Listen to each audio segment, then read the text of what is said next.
Mais tout de suite, place à la revue de presse internationale. Nous devons aider le continent africain. To live with us, the European dream. Good friend of Taiwan.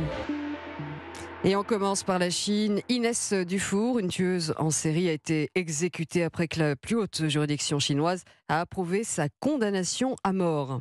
Une tueuse en série a été exécutée après que la plus haute juridiction chinoise a approuvé sa condamnation à mort, rapporte le quotidien China Daily.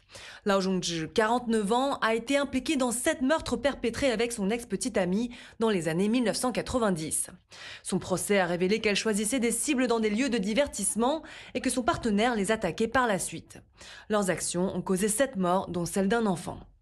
Reconnue coupable d'homicide volontaire, de vol et d'enlèvement, l'ancienne institutrice a été arrêtée en novembre 2019 dans la ville de Xiamen, après 20 ans de cavale, rapporte l'agence de presse Xinhua.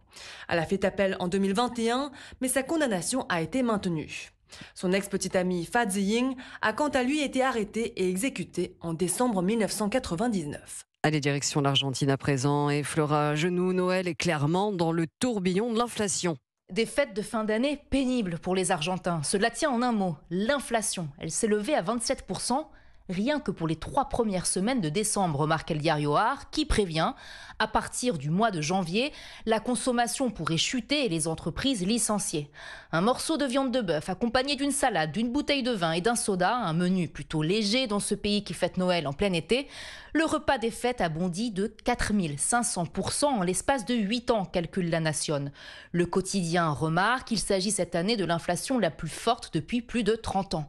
TNE souligne que les dernières mesures ultralibérales du nouveau président Javier Milei alimentent encore plus l'envolée des prix et la chaîne de télévision de déplorer. Il n'est pas facile pour le Père Noël de faire des cadeaux cette année. Voilà, merci à tous les correspondants d'Europe 1. C'était la revue de presse internationale.